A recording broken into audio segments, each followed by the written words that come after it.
Superhumans!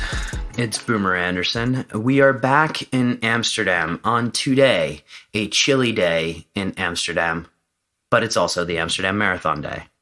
Yes, there's this little thing going on called Amsterdam Dance Event, ADE, which is a global conference for DJs, but I didn't go. I don't know many people that did go. Actually, a lot of the city did go, but I was more interested in the marathon. Not because I was running, that was the original plan, but it's just fun to watch people go out, dedicate a serious amount of time to this, and finish a goal that they wish to accomplish. I recently completed the Brussels Marathon. My total training time for this marathon was supposed to be 10 weeks.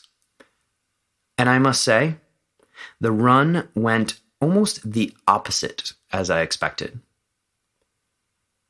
In this podcast, I want to explore what a lot of people are afraid to talk about: when the experiment goes wrong, when the experiment doesn't go as expected, and what happened as a result.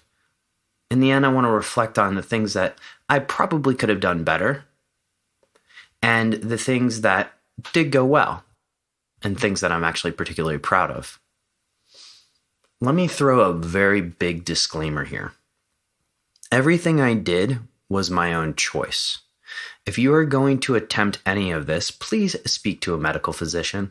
Please speak to a trainer.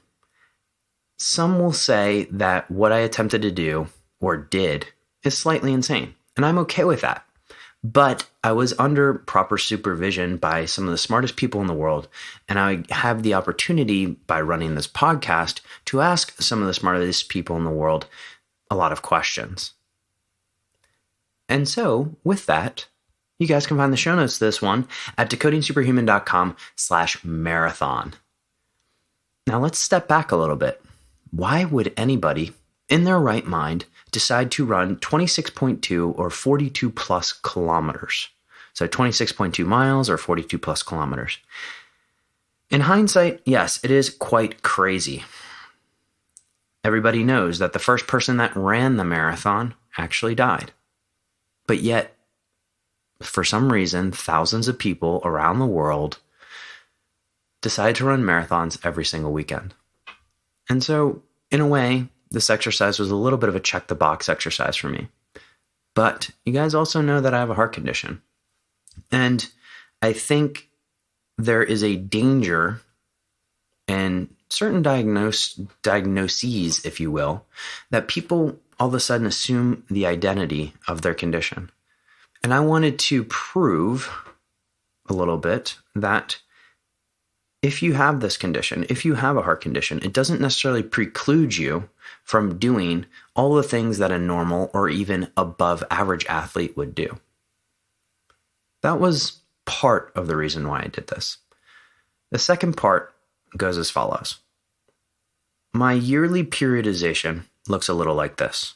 I spend 3/4 of the year, so 9 months, focusing on my genetic strengths. These include strength, hypertrophy, and power. I spend 1/4 of every year focusing on my genetic weaknesses, which is endurance. Now, that's not to say that during the opposite period, so for instance, strength, I don't spend any time on endurance. No, it's just the emphasis is on strength and not on endurance. Vice versa, during an endurance period, the emphasis is on endurance rather than strength. I do some strength workouts, but it's not the focus. And so after about 1.5 years of powerlifting as my main focus, my main really driver in the gym, I noticed I'd start to become a little bit anti-fragile. Or sorry, not anti-fragile. I'd become very fragile, if you will, on the endurance side of things. Go out for the run and then run slower than normal, etc. So at this point, I find out that I couldn't get into the open that I wanted to this December for powerlifting. And I decide that, hey, it's time to interject something new, something different. And that something new and something different was a marathon. And I planned to do today's Amsterdam Marathon. Keep in mind, this is all in the same year where I tore a meniscus hiking the lovely hills of Patagonia, and I injured my gastroc. Yeah, it was a pretty crazy idea, but why not? It's not who cares, but why not? I wanted to check the box. I wanted to complete it. So I did a little bit of a survey. I spoke to clients, many of whom had run marathons, but also completed Ironmans. By benefits of having this podcast, I get to speak to some of the smartest people in the world. And I spoke to very famous endurance trainers, nutritionists, about whether or not this was possible or if it was just complete lunacy. In fact, if you go to the episode with Paul Larson, you'll see a lot of those questions were very self-directed on my part. After all of this analysis, all of this thinking, I elected to complete or try to complete a marathon. The idea started with, could I complete 8 miles in a given weekend? I was 10 weeks out from the Amsterdam Marathon. The 8 miles went slower than expected, but I finished it.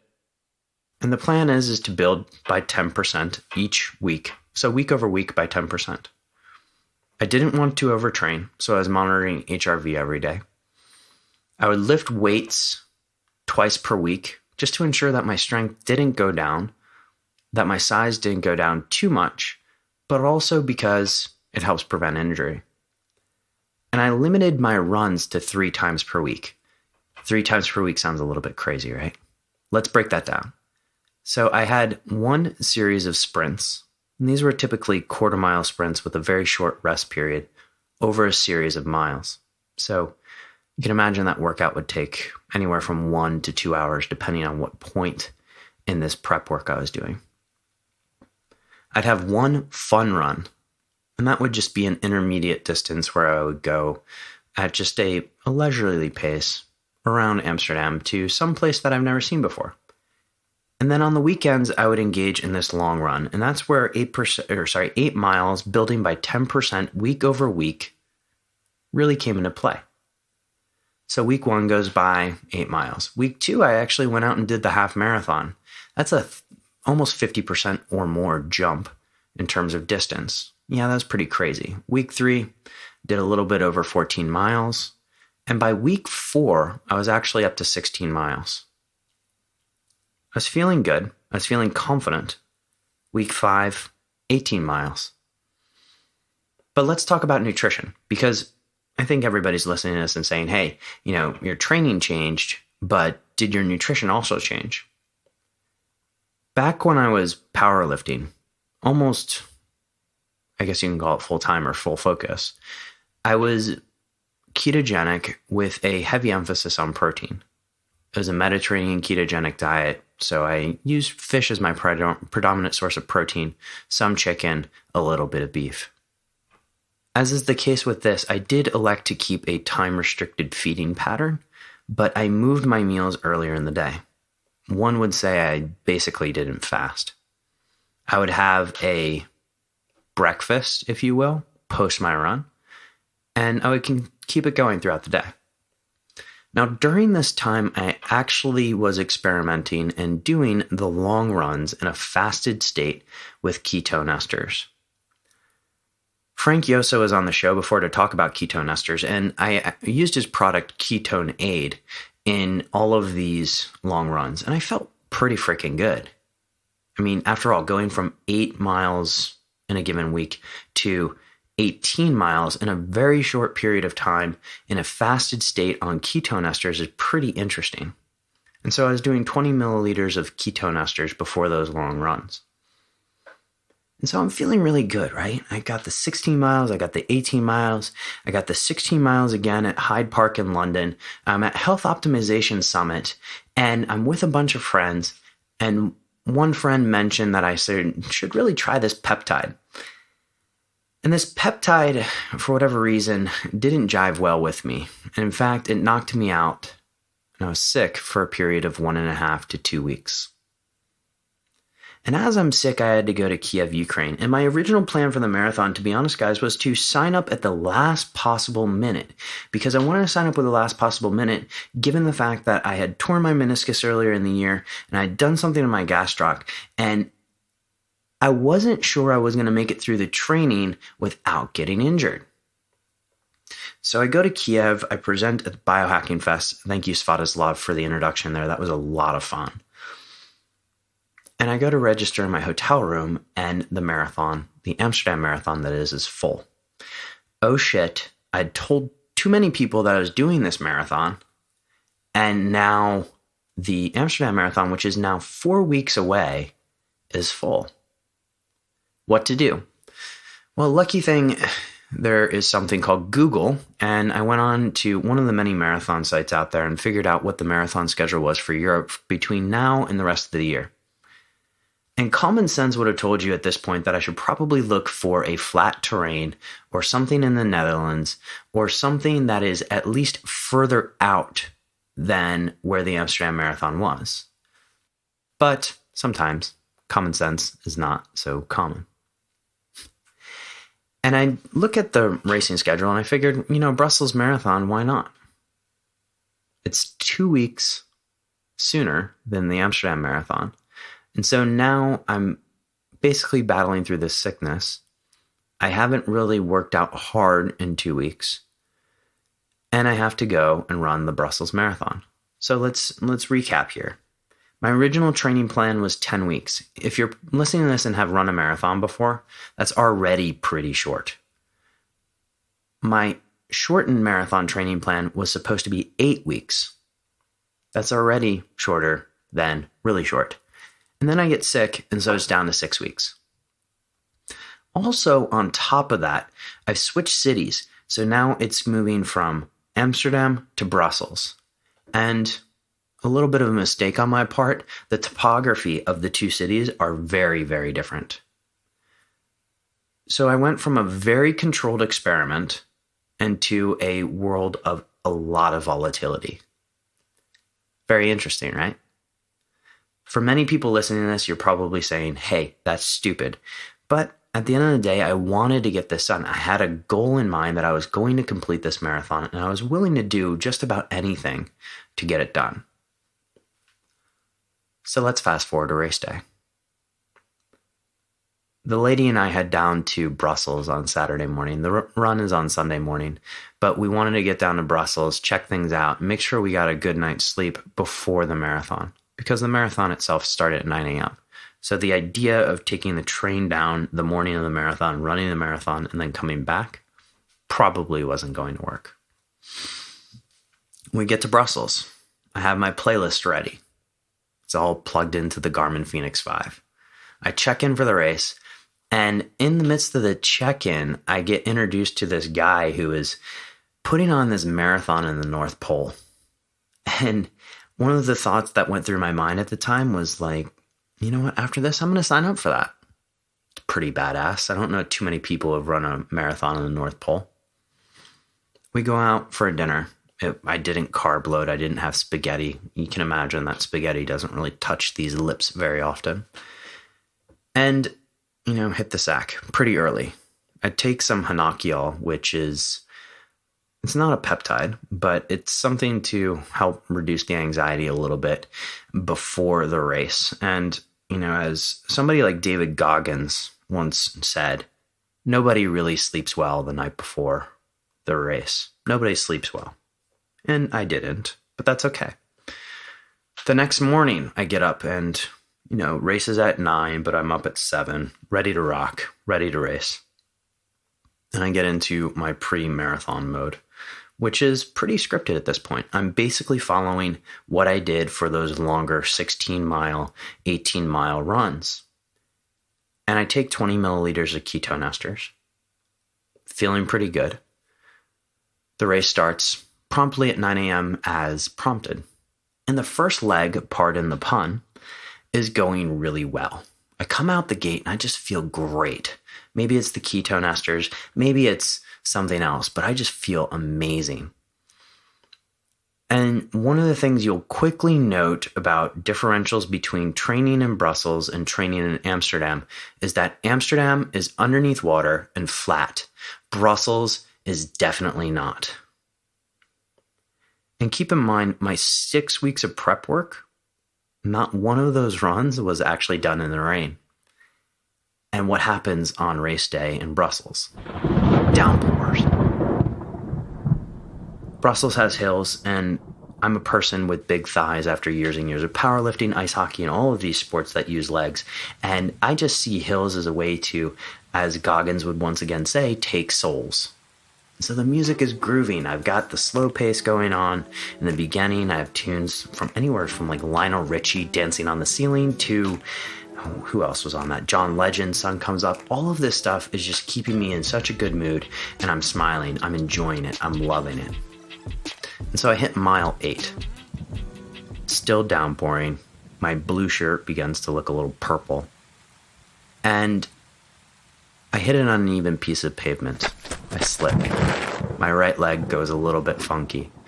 And I notice it. It reminded me quite a little bit of what happened in Patagonia earlier this year, where I stepped on a rock, slipped, and had a shooting pain up my leg. Not immediately, but a few minutes afterwards.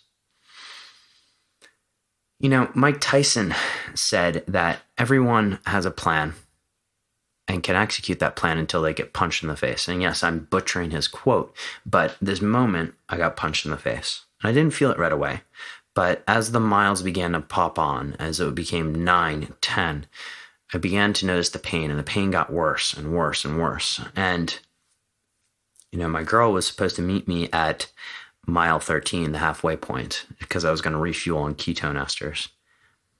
And I'm actually grateful she wasn't there, because at mile 13, so the halfway point of this marathon, I was ready to quit.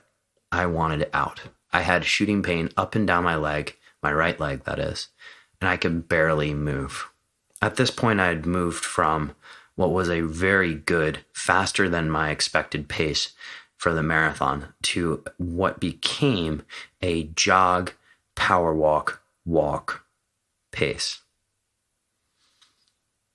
And the original pace that I started at roughly around 4-hour pace, and I began to outpace those people. And then slowly they came back. They overtook me. And again, by mile 13, I wanted to quit. If you're in Brussels, or if you've ever been in Brussels, this is where Embassy Row is. And so we're going by some gorgeous houses. And I know that kept me going, because you're just looking at these beautiful houses, these beautiful embassies, these beautiful cars, and it kept me going. And the cool thing about marathons is you have people on the sidelines playing all these great tunes, great music, everything. And it just keeps you going. And that energy is what I fed off of.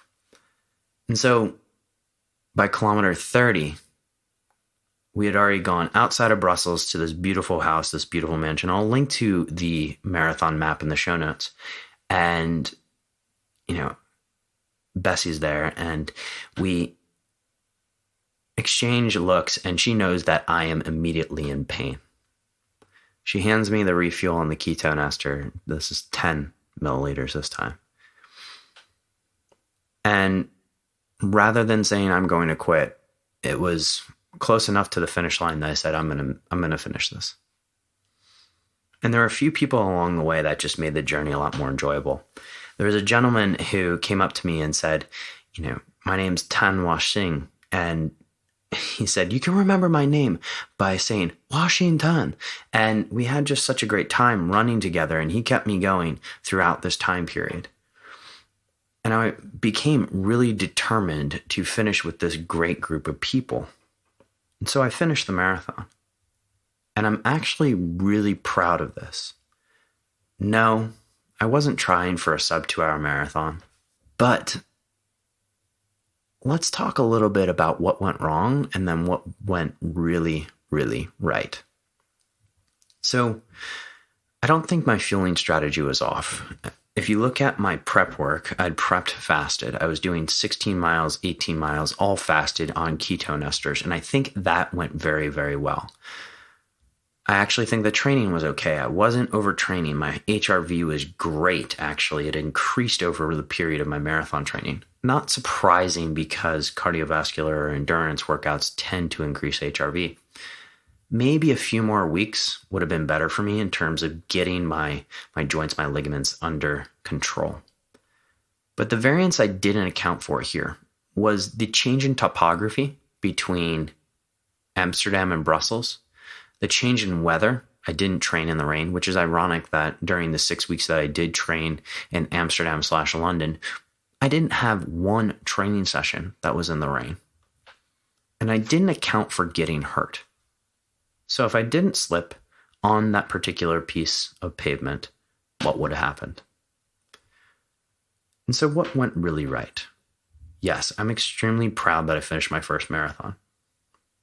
And the thing that went really right was resilience. I told you I wanted to quit at mile 13, but I didn't. And you just roll up your sleeves at one point and you say, hey, I'm going to get this shit done. And that is something that I'm happy to write home about, because when you start training that mindset, when you start training that resilience, that sticks with you in other parts of your life. So, not everything goes as planned, but when things or shit hits the wall, it's where you find out where you really are. And so I'm proud to have finished this Brussels Marathon. Maybe I'll do one again. Not right away. I'm still kind of recovering for it. Or maybe, and I'm just going to throw this out there because I just found this race today and I'm super excited about it. Maybe we'll move on to race 29029, which is a climb up US ski hills that is the equivalent distance of Mount Everest. So guys, this is a new format for the podcast. I'm being a little bit vulnerable here and sharing with you a story about what happens when shit hits the fan. Let me know what you think about it. You can email me at podcast@decodingsuperhuman.com. If you enjoyed it, please share it on all the social medias. That could be anything from Snapchat, if you're still on that, to Instagram, Facebook, wherever you are. And tag Decoding Superhuman, because I'd love to hear from you guys. And if you enjoyed the episode, and if you're enjoying these episodes, head on over to iTunes. We actually broke the top 100 business and careers podcasts, which I'm amazingly proud of. And I hope you guys continue liking these shows. The show notes for this one are at decodingsuperhuman.com/marathon. And remember, guys, sometimes it's about enjoying the journey.